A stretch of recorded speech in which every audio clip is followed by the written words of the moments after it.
The Snow Queen, the dark truth behind Frozen. Have you ever wondered whether the fairy tales we grew up with were truly created to comfort us?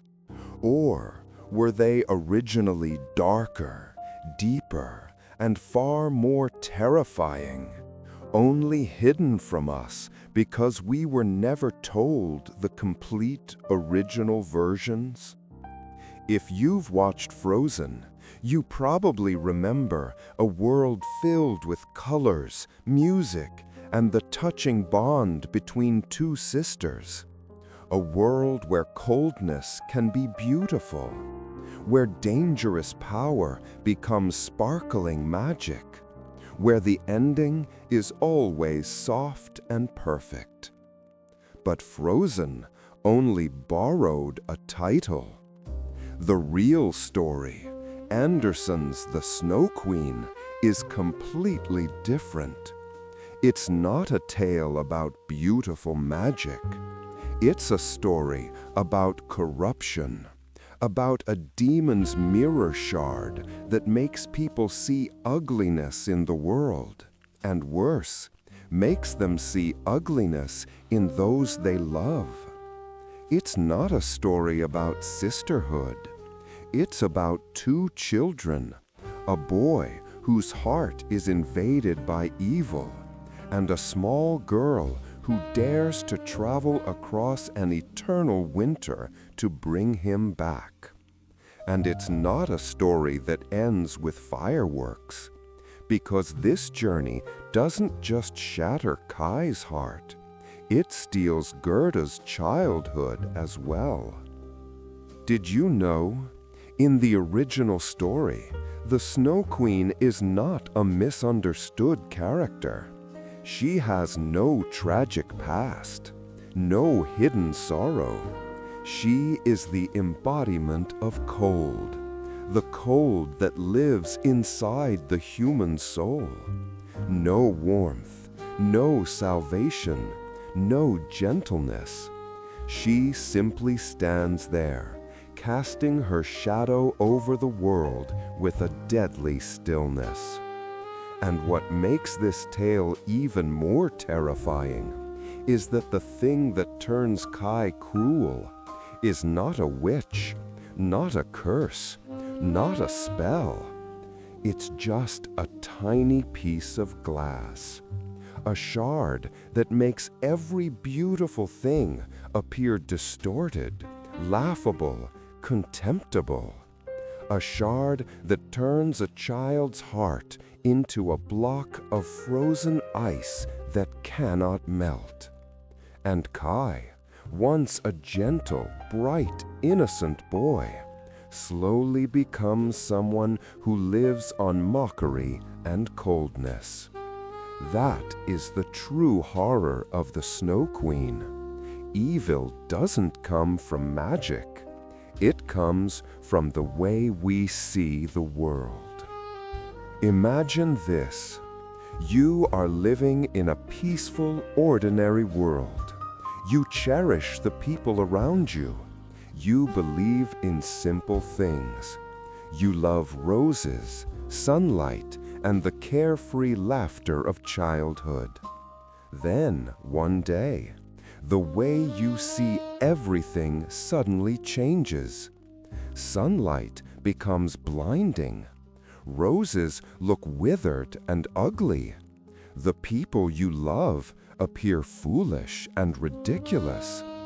And your heart slowly becomes cold, empty, emotionless.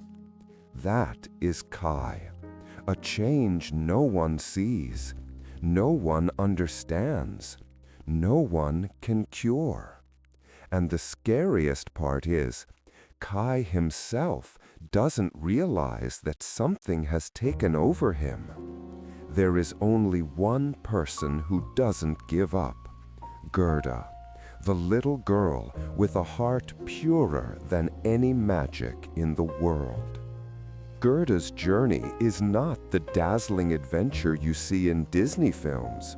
There's no music, no cute creatures following her.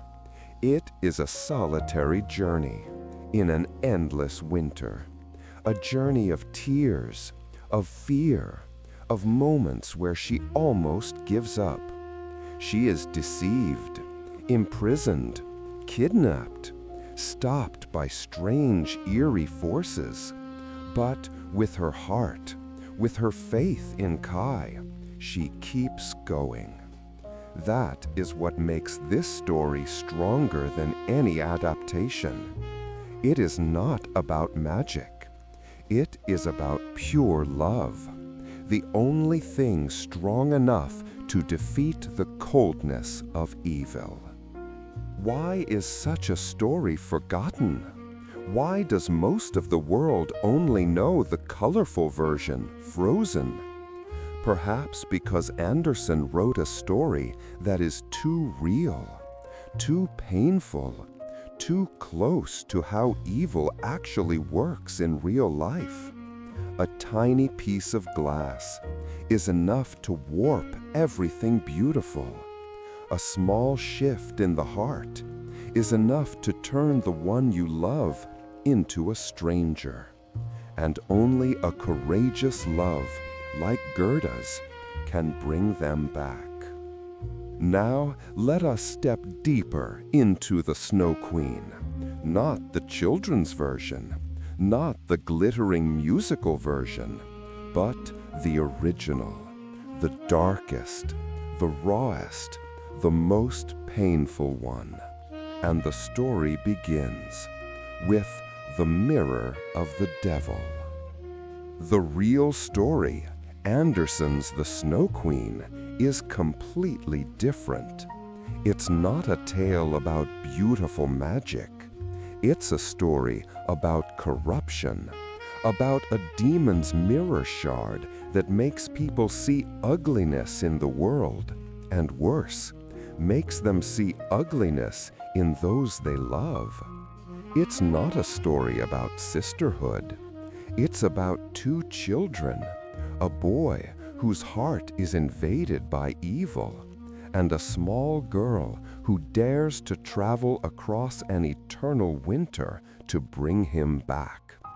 And it's not a story that ends with fireworks, because this journey doesn't just shatter Kai's heart, it steals GERDA'S childhood as well. Did you know? In the original story, the Snow Queen is not a misunderstood character. She has no tragic past, no hidden sorrow. She is the embodiment of cold, the cold that lives inside the human soul. No warmth, no salvation, no gentleness.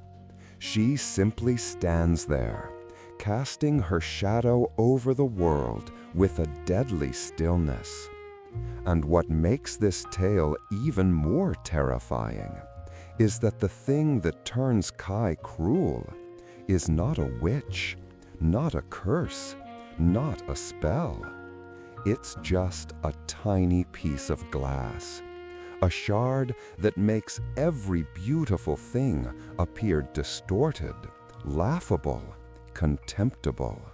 A shard that turns a child's heart into a block of frozen ice that cannot melt.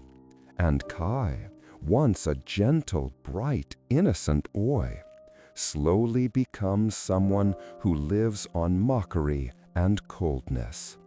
That is the true horror of the Snow Queen. Evil doesn't come from magic. It comes from the way we see the world. Imagine this. You are living in a peaceful, ordinary world.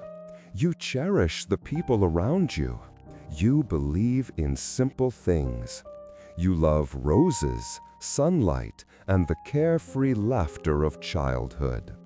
Then, one day, the way you see everything suddenly changes. Sunlight becomes blinding. Roses look withered and ugly. The people you love appear foolish and ridiculous. and your heart slowly becomes cold, empty, emotionless. That is Kai, a change no one sees, no one understands, no one can cure. And the scariest part is, Kai himself doesn't realize that something has taken over him. There is only one person who doesn't give up: Gerda, the little girl with a heart purer than any magic in the world. Gerda's journey is not the dazzling adventure you see in Disney films. There's no music, no cute creatures following her. It is a solitary journey in an endless winter, a journey of tears, of fear, of moments where she almost... Chapter 1: The Devil's Mirror. There are stories that do not begin with light. They do not begin with beauty, hope, or magic. Some stories begin with the distortion of a soul, and this is one of them. Long ago, long before Kai and Gerda were born, long before the roses in their little garden ever bloomed, there existed a creature so frightening that even demons were wary of him. He was known by many names: a goblin, a fiend, a dark spirit. But his essence was the same. He existed to mock beauty and defile anything pure. One day, fueled by his cruel amusement, he created an object, something that looked like nothing more than an old mirror. But this mirror did not reflect truth. It reflected the worst in everything it looked upon. When a kind person looked into this mirror, their face would appear twisted, foolish, grotesque.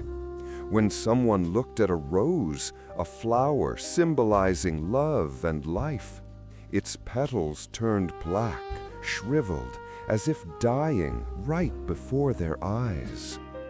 The loveliest scenes appeared corrupted and ruined. And what made this mirror truly terrifying was this: it made people believe that what they saw was real. Light became blinding. Joy became mockery. Kindness warped into foolish naivete. Anyone who stared into the mirror too long, their heart began to rot from the inside. The devil delighted in his creation. He carried it everywhere to laugh at humankind. Every time someone looked into the mirror and cried at the awful version of themselves they saw, he burst into hysterical laughter. But arrogance always leads to disaster. One day, he conceived his most reckless idea yet: to carry his mirror all the way to heaven. Why?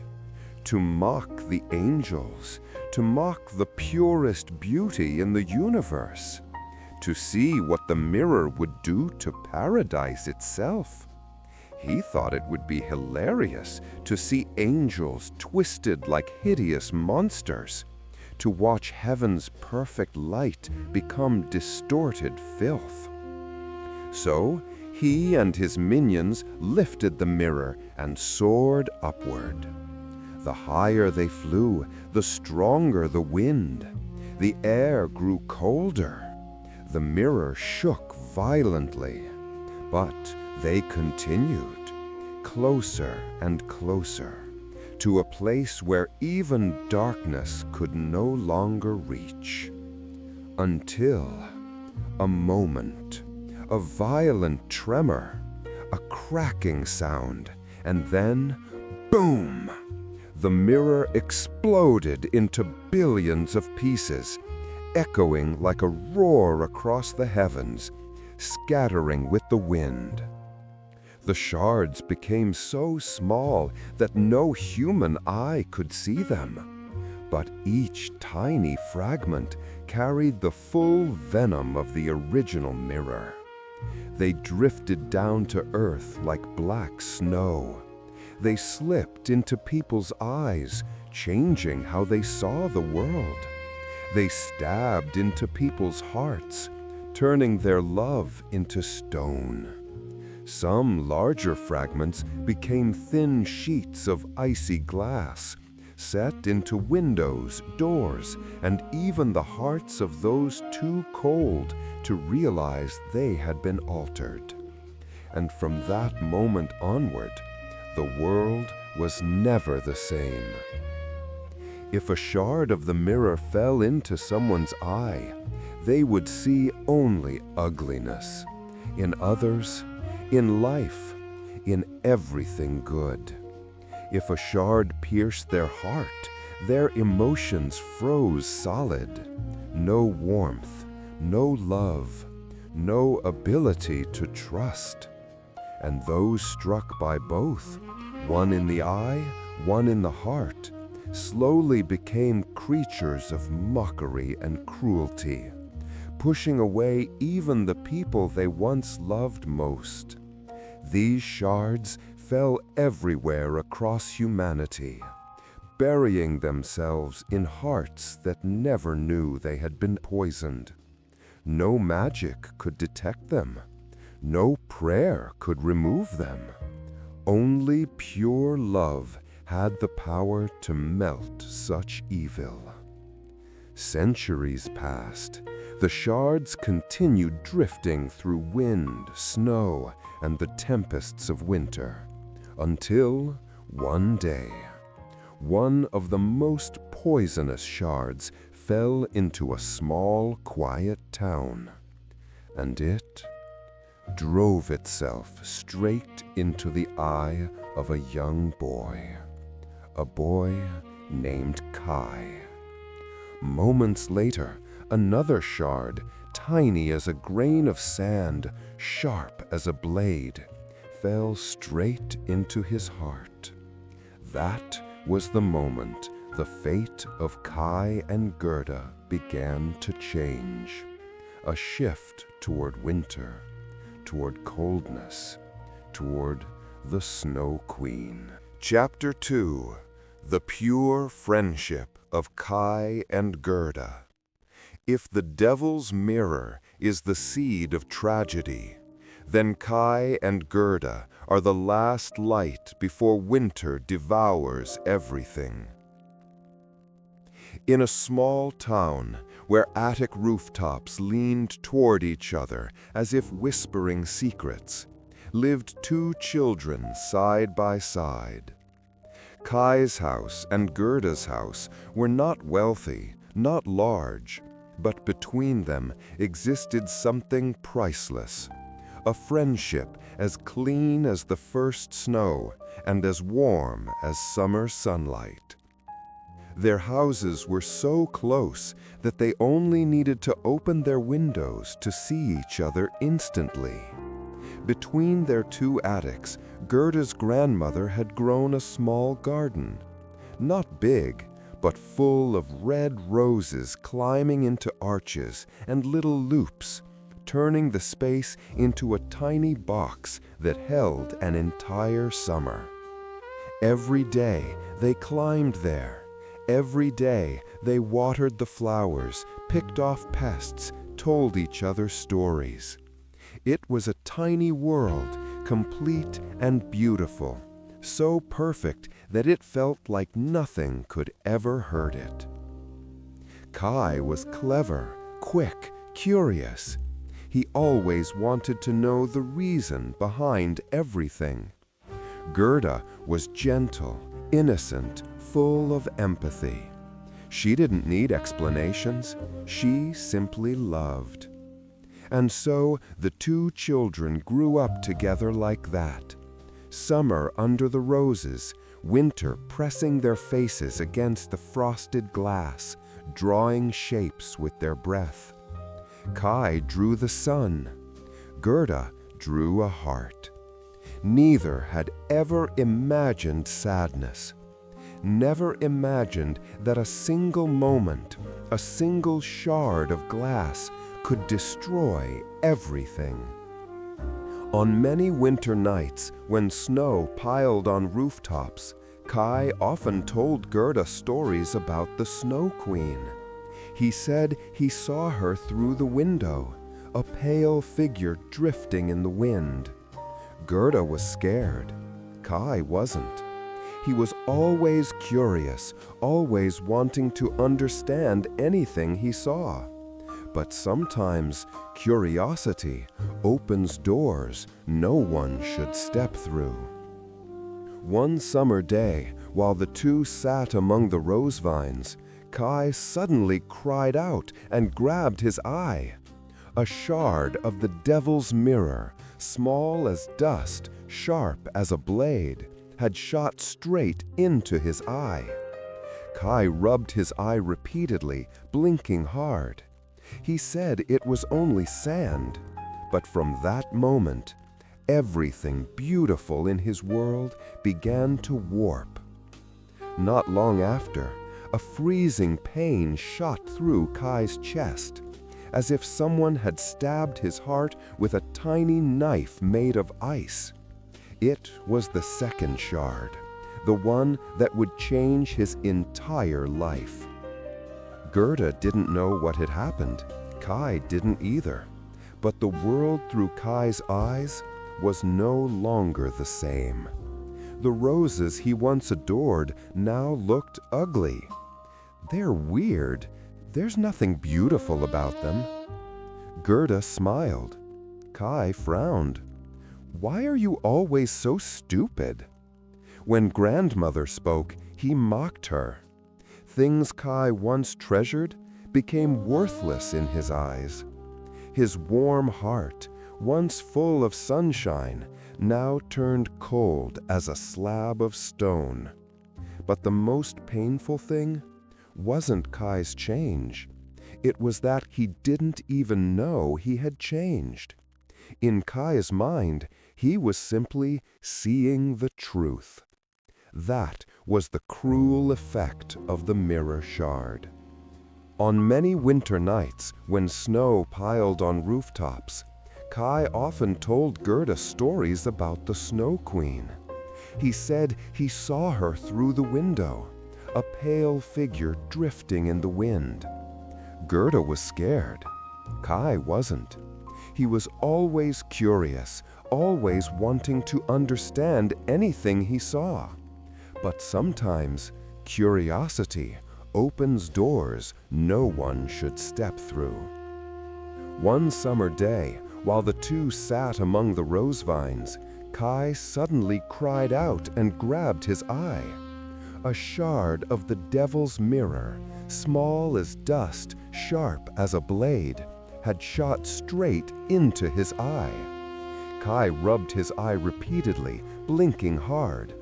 He said it was only sand, but from that moment, everything beautiful in his world began to warp. Not long after, a freezing pain shot through Kai's chest, as if someone had stabbed his heart with a tiny knife of ice. It was the second shard, the one that would change his entire life. Gerda didn't know what had happened. Kai didn't either. But the world through Kai's eyes was no longer the same. The roses he once adored now looked ugly. They're weird. There's nothing beautiful about them. Gerda smiled. Kai frowned. Why are you always so stupid? When grandmother spoke, he mocked her. Things Kai once treasured became worthless in his eyes. His warm heart, once full of sunshine, now turned cold as a slab of stone. But the most painful thing wasn't Kai's change. It was that he didn't even know he had changed. In Kai's mind, he was simply seeing the truth. That was the cruel effect of the mirror shard. Some things are terrifying not because they hurt immediately, but because they make you believe you are right, that this twisted new world is the real one. And that is how the mirror began to shatter the eternal summer of two children. Gerda tried to fix everything. She brought roses to Kai. He slapped them from her hands, laughing coldly. "Roses aren't special. They're just plants. You're stupid for loving them." And Gerda was so hurt she couldn't speak. That was the first moment in her life she felt she was losing Kai. Not because he walked away, but because he was still standing there, while his heart had already left for a place so cold that Gerda could no longer reach it. From the rose garden, from the place once filled with the laughter of childhood, Gerda watched Kai walk away with empty, icy eyes. She didn't understand what was happening. Kai didn't either. But from that moment on, their fate was tied to two invisible shards, and to the cold silhouette waiting for Kai outside, in the middle of a swirling snowstorm. Kai didn't know he was about to be taken. Gerda didn't know she was about to lose everything. But winter had begun. Chapter 3. Kai is taken by the Snow Queen. After the shards of the devil's mirror fell into Kai's eye and heart, an unusual winter descended upon the town. It wasn't the kind of winter adults look forward to, with warm evenings by the fireplace. This winter was colder, sharper, as if every snowflake carried something dark inside it. Kai grew stranger by the day, not just distant from Gerda, but distant from himself. He no longer wanted to play in the rose garden, no longer wanted to sit and listen to his grandmother's fairy tales, no longer laughed at the little things that once made him run and jump with joy. Instead, Kai spent his time carving strange shapes out of ice, trying to form perfect patterns, sharp, cold, and completely lifeless. He said, "Ice is more beautiful than flowers. Ice is honest and clear.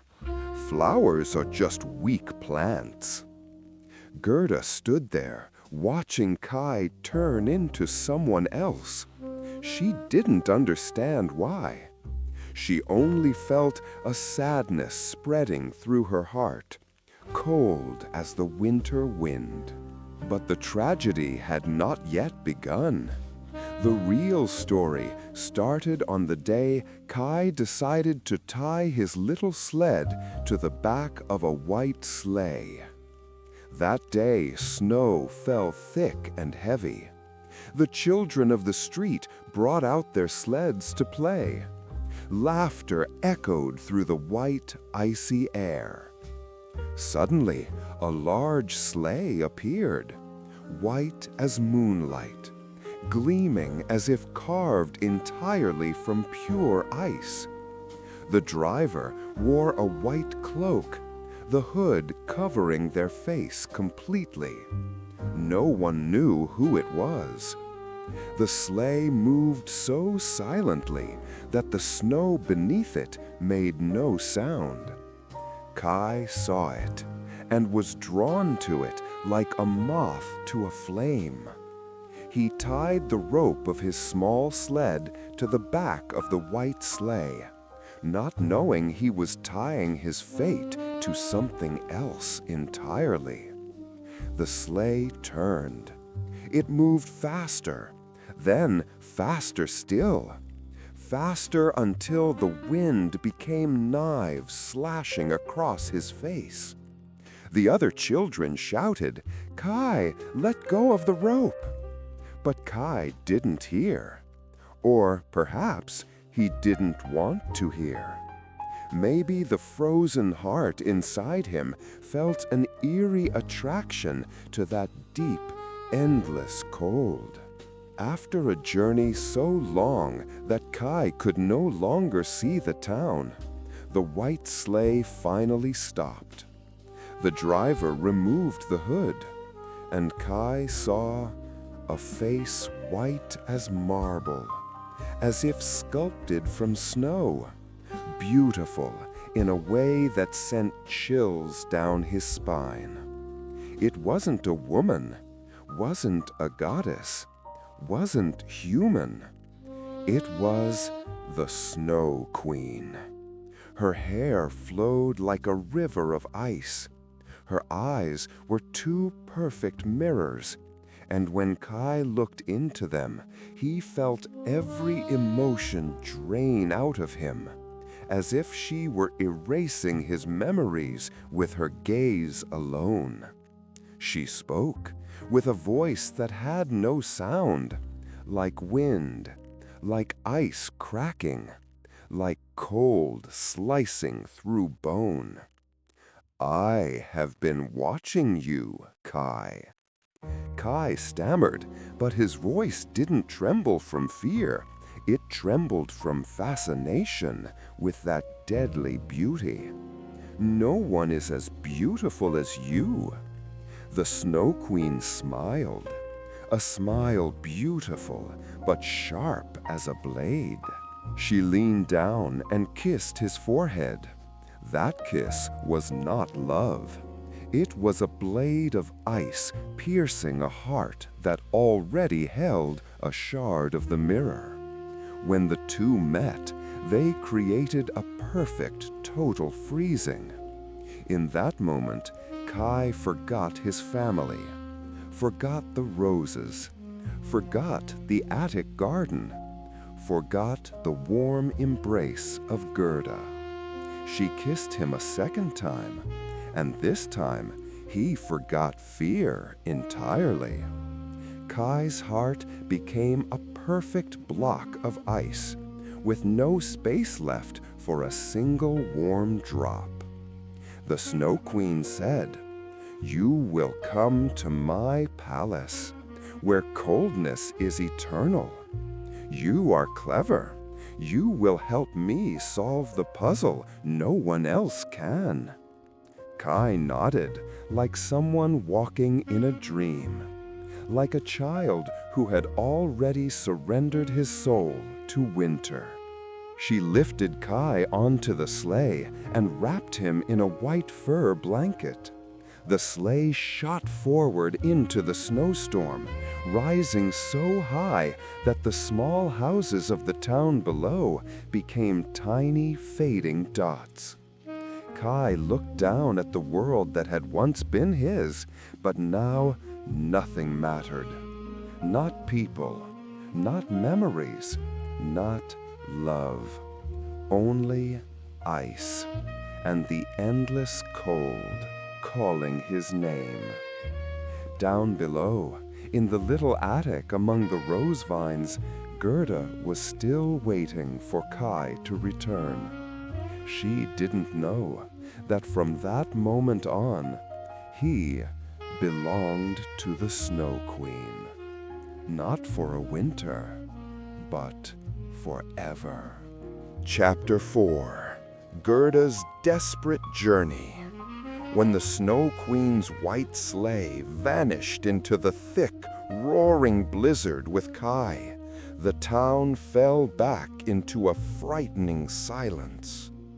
Snow fell, wind howled, but no one knew that a child had just been swallowed by winter. Except for one person, Gerda. Gerda waited for Kai. The first night, she thought he was just playing further than usual. The second night, she sat by the window, until her eyes blurred from exhaustion. By the third night, snow had begun to cover the steps, the branches, and Gerda felt a nameless sadness creeping into her heart. She went to ask everywhere. She asked every child, every adult, every shopkeeper, but everyone shook their heads. No one has seen Kai. Some even said, Kai might have fallen into the river. But Gerda's heart, small as it was, frightened as it was, refused to believe it. She believed Kai was still alive. And so, a child's journey began. One morning, Gerda decided to ask the river, the dark, wide, icy water that flowed through the town. Gerda brought her red shoes, the most beautiful thing she owned, a gift from her grandmother. She spoke to the river with a trembling voice. If the river took Kai away, please return him to me. If not, please take me to him. And she threw the shoes in. The red shoes spun on the surface of the water, wobbling like two tiny pieces of a broken heart. But the river did not return Kai. It simply carried the shoes away, and then carried Gerda, who was standing on a little boat far from the town. The boat was light as a leaf, with no oars, and it drifted along with the current. Gerda called out, Gerda cried, but the boat would not stop. And so the little girl set off, alone, with no food, no warm clothes, not knowing where she was going. The boat took Gerda to a strange garden, a place where summer never ended. An old woman living in a small cottage came out to greet Gerda with a sweetness that felt almost too gentle. She brushed Gerda's hair, asked her questions, let her sleep in a room filled with flowers and golden light. What Gerda didn't know was, the old woman was a lonely sorceress, terrified of being alone, terrified of losing anyone she cared about. She loved Gerda immediately, loved her warmth, her innocence, her purity. And to make Gerda stay, the old woman used her magic comb to erase the girl's memories little by little. Gerda almost forgot Kai, forgot the attic garden, forgot her mission. But one day, Gerda happened to see a rose growing behind the house, the very flower tied to her memories of Kai. The memories crashed back into her like a hailstorm, like a voice calling from deep within her heart. Gerda burst into tears. Her tears fell on the petals and the spell broke. She instantly knew she had to leave. Panic-stricken, Gerda ran out of the everlasting summer garden, leaving behind all its warmth and comfort, to continue her search for Kai. Gerda wandered in the snow, walking along strange roads until she nearly collapsed. She was eventually brought to a great palace where a king and queen ruled. There, they asked, "Why are you alone in the middle of winter?" Gerda told them everything about Kai, about his strange disappearance, about the river, about the sorceress. The queen softened. She believed Kai might be the young prince who had recently returned from a long journey. When Gerda was brought in to meet the prince, her heart pounded. The boy turned around, but it wasn't Kai, just a stranger. Gerda burst into tears from sheer disappointment. But the prince and princess were moved by her loyalty and love. They gave Gerda a carriage, warm clothes and food, and said, "Go, find your friend. A friendship like yours is something the whole world should bow to." And so, Gerda continued her journey, carrying a renewed hope, but a heart still heavy with fear. But Gerda's journey would never be easy. In the dark forest, her carriage was attacked by a band of robbers. They stole the treasures, took the horses, and dragged Gerda from the carriage. The little girl trembled in the hands of the thieves when a sharp, shrill voice rang out, "Don't kill her. I like this one." It was the daughter of the robber chief, a fierce girl with wild eyes, but a deep, aching sadness buried beneath. She kept Gerda like a newly captured bird. She pressed a knife to Gerda's neck, smirking, "Don't be scared. I just want to know why a girl like you dares to travel alone in winter." Gerda told her about Kai. She told the story so softly, so honestly, that even the robbers stopped to listen. The robber girl stopped smirking, stopped mocking. She looked at Gerda with eyes trembling from something she herself couldn't name.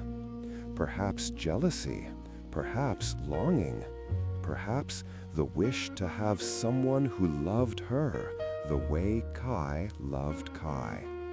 And then, on a cold, dark night, the robber girl opened the stable door, set the animals free, and whispered, "Go, go find your friend. As for me, no one will ever wait for someone like me." She handed Gerda a reindeer, the fastest creature to travel north. Gerda thanked her and hugged the robber girl. The girl froze in shock. It had been a long, long time since anyone had hugged her. And then Gerda rode the reindeer into the black winter storm. The wind screamed, the snow stung her face like 1,000 needles, but Gerda didn't stop, because somewhere in that endless white desert, Kai was waiting for her, even if he didn't know it, even if his heart had turned to ice, even if the cold was devouring his soul. Gerda kept going, because sometimes love doesn't need magic. It only needs a heart brave enough to walk through everything. And this journey was only beginning. Chapter 5: The Northern Journey and the Mysterious Old Women. Gerda raced through the dark forest on the back of the reindeer. The wind howled in her ears like a warning. Snow swirled wildly, a frozen curtain hiding the sky itself. Ahead of her was the north, where the sun rose for only a few minutes before vanishing again, where the cold didn't just bite the skin, it gnawed at the soul. But Gerda did not turn back. With every passing second, she had only one thought: "Kai, I'm getting closer to you." After days of travel, Gerda's eyes blurred from the snow, her lips cracked, her hands trembling from the cold. Even the reindeer grew weary, its breath forming thick white clouds in the air. Then finally, in the endless white desert, a small stone house appeared. Smoke rose from its chimney, a sign of life. The reindeer knocked on the door with its antlers. A tiny old woman in fur clothing opened it, her sharp eyes seeming to see through the storm itself. "Where are you two coming from in the heart of winter?" The reindeer answered for Gerda, its voice hoarse. "We're bringing the girl to find Kai. The Snow Queen has taken him." The Lapland woman wasn't surprised.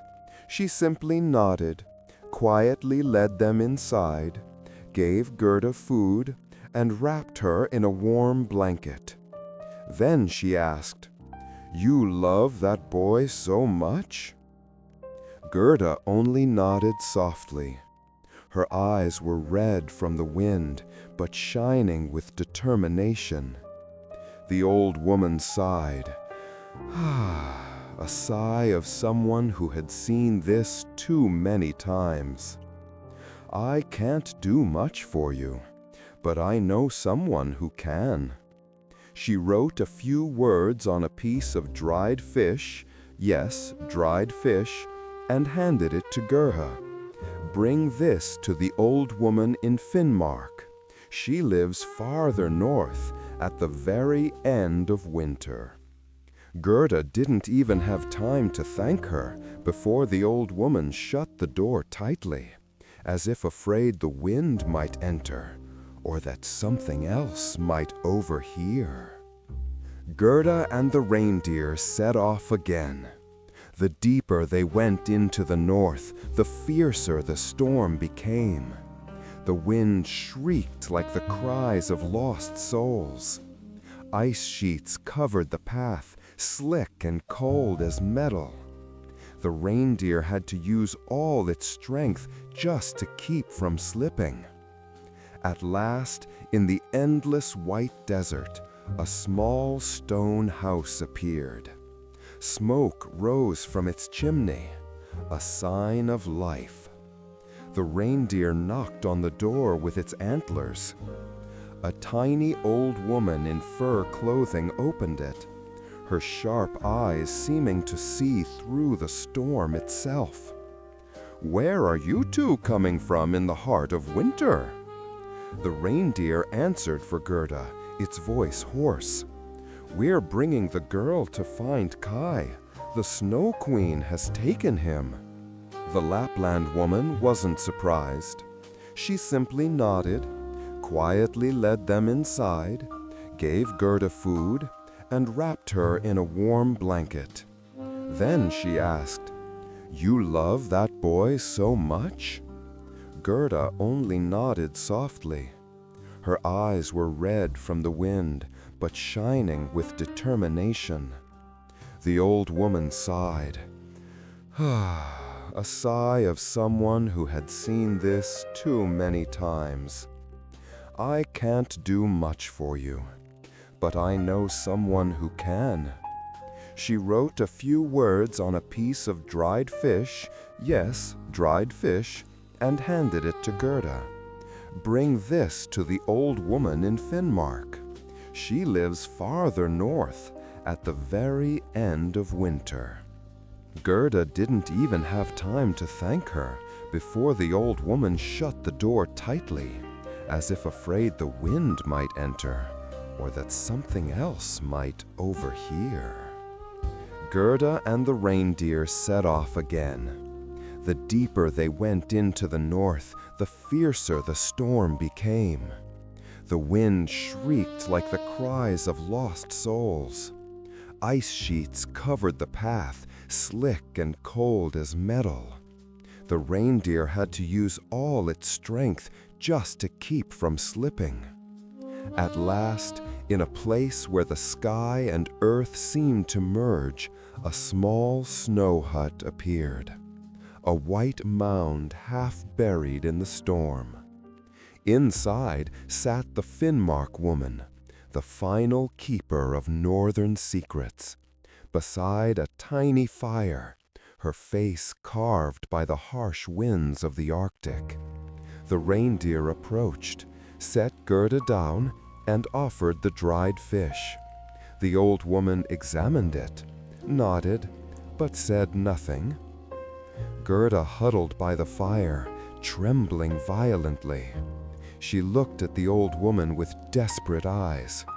"Please, where is Kai? What must I do to save him?" The Finnmark woman stared at her for a long time, as if reading something written on her face. Then she sighed. "Child, how many places have you crossed to get here?" Gerda answered, "I don't know anymore. I just know I must find Kai." The old woman nodded slowly, heavily. "You have no magic. You have no strength. You don't even have proper clothing to survive this winter." Gerda lowered her head. Helplessness tightened around her heart. But the woman continued, "And yet, you still made it here. That alone is stronger than any magic." The reindeer blinked in surprise. "What do you mean?" The Finnmark woman pointed at Gerda. "Her kindness, her love. That is the one kind of magic the Snow Queen does not understand. And it is the only thing that can melt Kai's frozen heart." Gerda lifted her head, her eyes glowing like fire inside a snowstorm. The old woman continued, "Kai is in the Snow Queen's palace. No one can enter it, except you." Gerda whispered, "Why me?" The woman smiled, a small, sorrowful smile, "Because only your heart is warm enough." The Finnmark woman took a small piece of fur and wrapped it around Gerda's hand. "I have nothing else to give you. This is the only thing that can keep a little warmth in you." Gerda bowed her head in gratitude. The reindeer asked, "And what about me? Can I go with Gerda inside the palace?" The woman shook her head. "No. Once you reach the wall of ice, only Gerda may cross." The reindeer lowered his head sadly. But it knew she was right. Before Gerda left, the woman said one final thing. "Remember, winter is powerful, but your heart is more powerful still." Gerda climbed onto the reindeer's back. The wind blasted so hard she had to cling tightly to its neck. Snow slashed across her face like 1,000 needles. But Gerda felt no fear, because every step northward brought her closer to Kai. And finally, in the absolute white of the world, she saw the place whispered about in every tale of fear. The Snow Queen's palace. So tall the sky itself seemed to bow. So cold the wind dared not breathe. So beautiful that one glance could freeze a human heart. Gerda drew a deep breath. The reindeer collapsed to its knees, exhausted. She stroked its head and whispered, "Thank you, my friend." Then she stood, alone, small, with no magic, with no weapon, only a heart full of love. Gerda walked toward the palace. Each step rang out like a challenge thrown at winter itself. And with that, Chapter 6. The Snow Queen's Palace and the Child Made of Ice. In front of Gerda, in a land where even the wind had frozen, stood the palace of the Snow Queen. Unlike any castle built by human hands. No doors, no walls, no arches. It was nothing but enormous blocks of ice rising straight up like spears piercing the sky, sharp, silent, and merciless. Light struck them and scattered into thousands of cold blue beams, turning the entire space into a world that felt unreal. Gerda stood there, so small she seemed to vanish inside the storm. But her heart was hotter than any flame. When she touched the surface of the ice, Gerda felt a cold unlike the winter outside. This was the cold of eternity, without life, without breath. She laid her hand on it, closed her eyes, and whispered, "Kai, I'm here."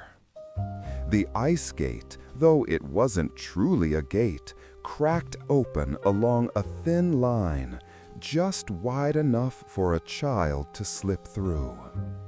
Inside, silence. No wind, no dripping water, not a single breath. As if this place wasn't meant for the living, but for holding their souls in eternal stillness. Gerda walked deeper inside, each step echoing with a metallic coldness. The ice walls towered so high that she felt like she was walking inside the throat of some enormous frozen beast. And then she saw him. Kai sat in the middle of the massive hall, on a frozen lake smooth as polished glass. There was no color of life left in him. Blue purplish lips, skin pale as wax, eyes dull, staring through everything. Before him were hundreds of tiny shards of ice, sharp as shattered crystal. He was trying to arrange them into one single word: eternity. A hopeless task, the mission the Snow Queen had given him.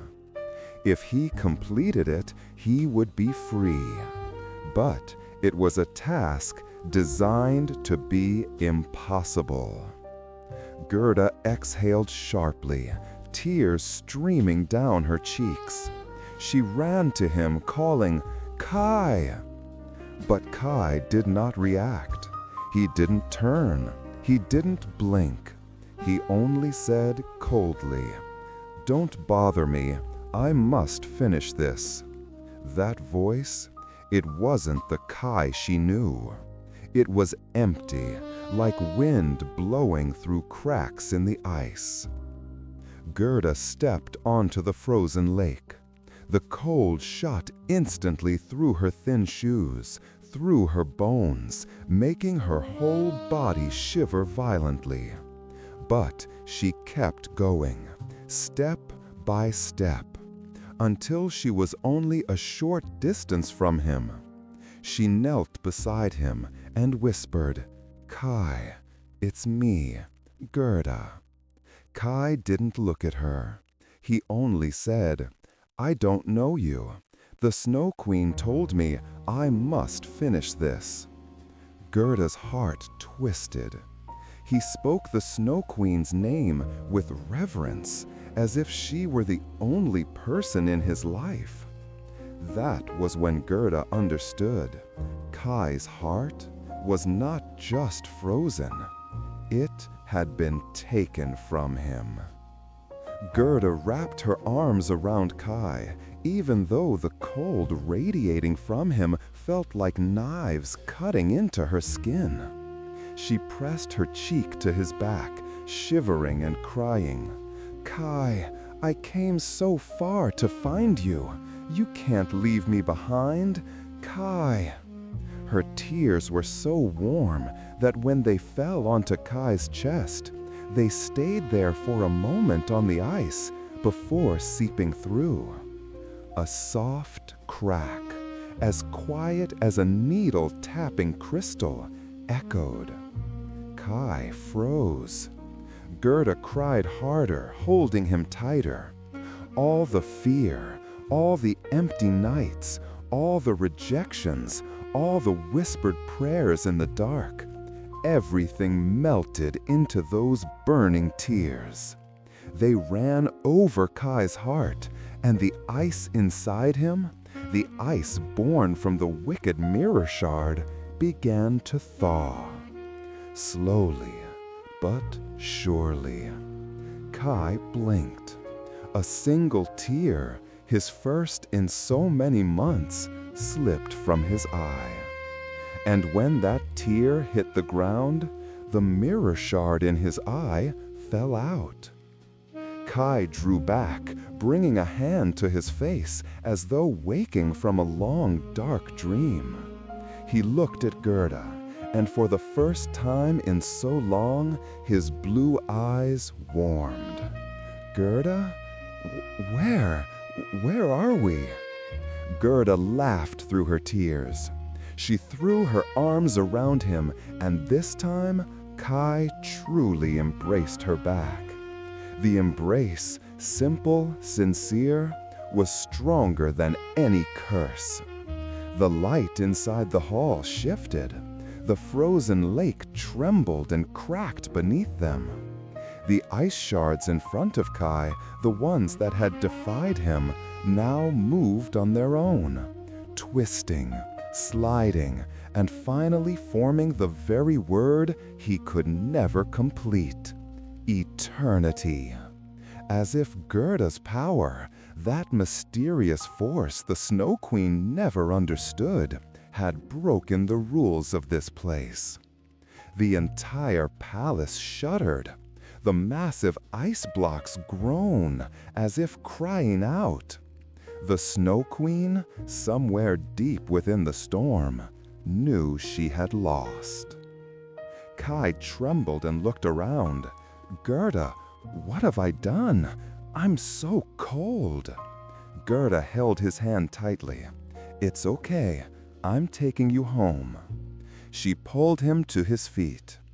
Inside the collapsing palace, walls splintering, the frozen lake cracking apart beneath them, the two children ran toward the exit, hand in hand. No magic, no weapons, no gods to help them. Only two small hearts reunited in the eternal winter.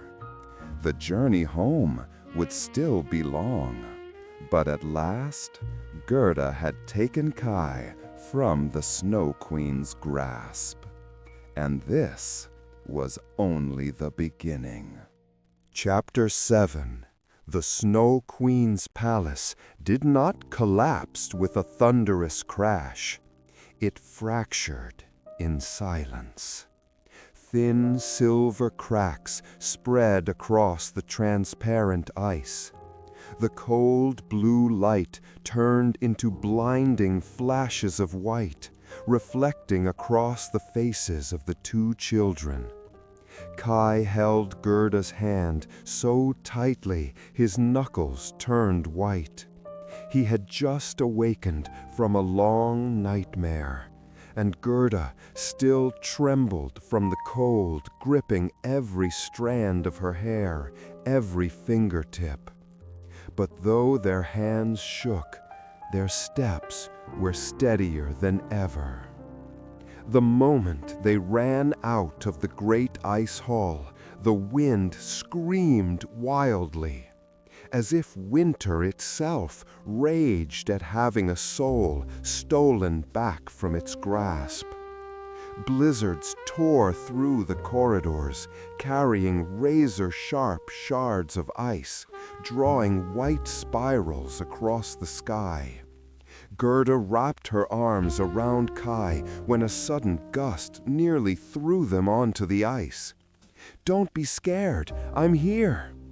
Kai struggled to stay upright, his legs so weak he collapsed again and again. "Gerda, if it weren't for you, I would have—" The wind stole the rest of his words. But Gerda understood. She only shook her head. "I won't ever leave you behind." And they ran again. The Snow Queen's palace began melting into streams of light. It didn't topple. It didn't explode. It simply faded, as though it had never existed. The towering ice dome that hid the sky blurred into mist. The colossal pillars shifted from blue to white, then dissolved into vapor. The ice steps cracked with brittle sounds, like tiny bones breaking. It was then Gerda understood. If they didn't escape now, the palace would freeze closed again and trap them forever. She pulled Kai's arm. "Hurry, we're almost out." Kai gasped, "I'm freezing. My legs are numb." But he kept moving, because he knew Gerda had never given up through thousands of miles of searching. He couldn't give up now. When they were nearly collapsing, a familiar roar echoed through the storm. The reindeer. It stood there, trembling, covered in snow, but its eyes were bright, as if it had been waiting from the moment Gerda entered the palace. Gerda choked out a call. "My friend, let's go home." The reindeer stepped forward, lowered itself so the children could climb on, then gathered what strength remained in its exhausted body and charged into the raging storm, trying to pull them back. Wind slammed into them so hard it felt like they would be flung across the frozen earth. But the reindeer kept running, because in its eyes, Gerda was not just a little girl. She was the only light in a world made entirely of ice. When they finally crossed the boundary of the Snow Queen's deepest cold, the wind softened. Light appeared again, weak but real. The reindeer brought the two children to the Finnmark woman's hut. The old woman smiled gently when she saw Kai alive. "I knew it. This girl, her heart is stronger than winter itself." She wrapped Kai in more fur, placed Gerda by the fire to warm up. That night they slept deeply, a peaceful sleep, free from nightmares. The next morning, they traveled south and reached the Lapland woman. She hugged Gerda with trembling arms. "I knew you would save him. Your heart cannot be broken by anything." The reindeer was fed and cared for. After many weeks of hardship, it was strong again. Gerda stroked its head, eyes shimmering. "You saved us." They passed through the forest where the robbers once attacked Gerda. The robber girl stood there, leaning against a tree, staring at them with a mixture of shock and joy. "Gerda, you really saved him?" Gerda nodded. The robber girl laughed, a laugh that cracked slightly, as if something inside her loosened. "I knew it. No one has a heart like yours." Then she turned to Kai, trying to look tough. "Hey, kid, next time don't get captured again. I don't have anyone else to boss around." But in her eyes, Gerda saw something else. Happiness. Because for the first time, she believed someone could bring spring back from the middle of winter. The robber girl walked them to the forest's edge. No hugs, no goodbyes, but her gaze said everything. When they finally crossed the places Gerda had once traveled alone, but this time the snow began to melt. Ice softened. Green shoots pushed through thin layers of frost. As they neared their town, the church bells rang as if welcoming them home. Their attic home was still there, And the rose arbor, once frozen stiff in winter, now bloomed with small, vivid blossoms. Kai touched them with trembling fingers. "Gerda, I miss the smell of roses." Gerda smiled, eyes stinging, and for the first time in so long, he smiled, a real smile, warm, gentle, the smile of Kai, the boy whose soul had once been consumed by ice. The two children sat by the very window where the demon mirror shards once fell. Now only warm sunlight shone there. And among the blooming roses, Gerda knew their journey had truly ended, not with magic, not with power, but with the one thing winter could never defeat, the pure love of a heart that never gave up. Chapter 8. The Lesson and the True Ending of The Snow Queen. Winter slowly faded. The small town where Gerda and Kai lived bathed in soft, golden light. The thin snow on the rooftops melted into shimmering droplets, rolling down like tiny crystals.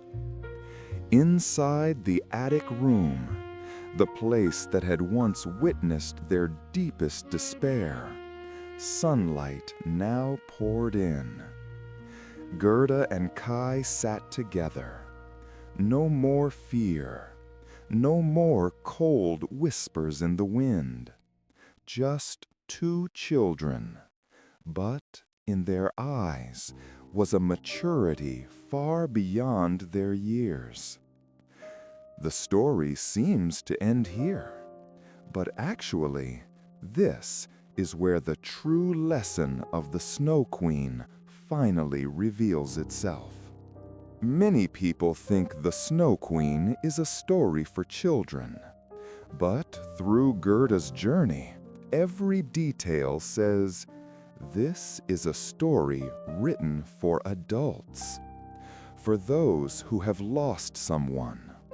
For those who felt the world suddenly turn cold.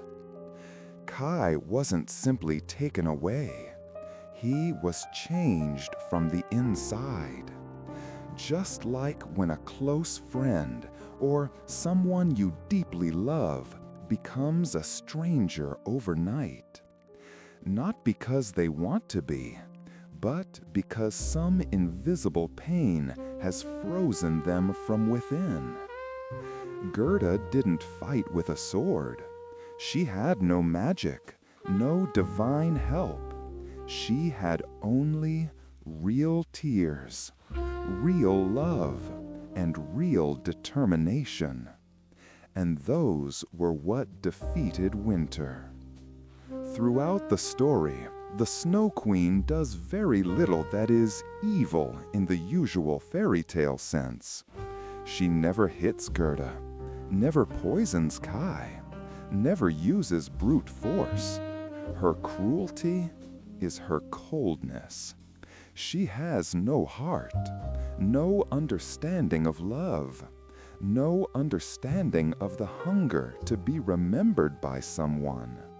She knows only perfection, stillness, eternity. Kai sat in her palace, trying to arrange meaningless shards of ice into the word eternity, as if trying to impress someone who would never understand him. It is exactly like those who chase after something cold, status, perfection, illusions they think will make them better, only to forget their own hearts. Gerda pulled Kai away from all of that. Gerda was not strong in the heroic sense. She cried a lot. She was frightened. She trembled. She despaired. But she kept walking forward, not because she was chosen, not because she had a prophecy, not because she had a destiny, but because she could not accept abandoning Kai, even when the whole world said saving him was impossible. She is the embodiment of unconditional love, unconditional persistence, kindness untouched by circumstance. And these are the real magic of the story. When Gerda's tears melted the ice in Kai's heart, it was not simply breaking a curse. It was a beautiful metaphor. That when someone is drowning in sorrow, despair, or depression, they don't need logic. They don't commands. They need someone willing to stay beside them, someone patient, someone who won't give up on them.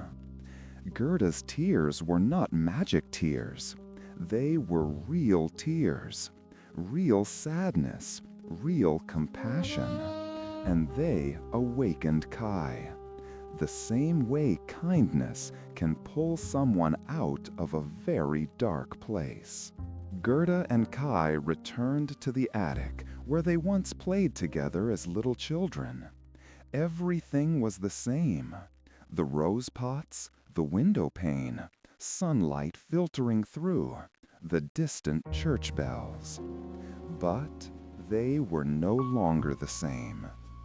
They had passed through fear, loss, trials, the cold, inside and out, and finally awakening. They did not return as innocent children. They returned as two souls who had grown through suffering. And the story says, even as they grew older, their hearts remained as pure as when they were young, not because they had never been hurt, but because they did not let pain turn them into someone else. No swords, no sorcerers battling, no explosive magic.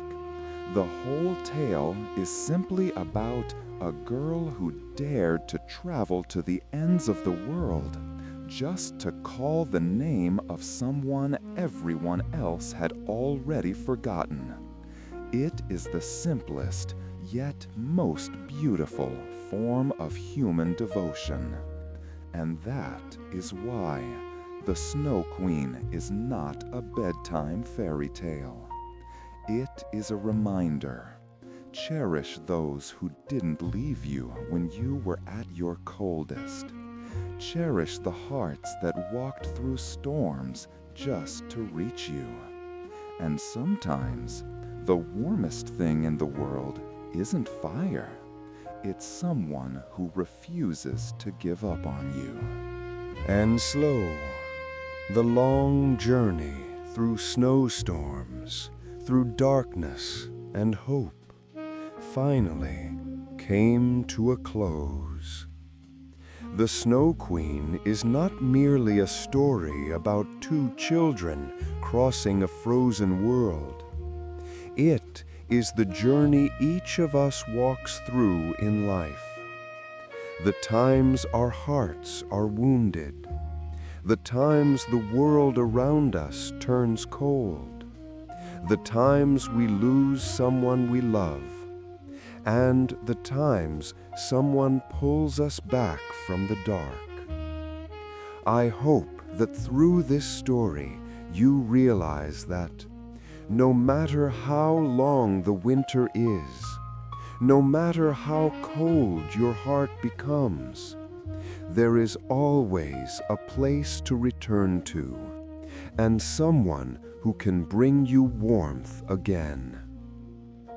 If you have ever felt like Kai, lost, closed off, lonely, know that you can be healed.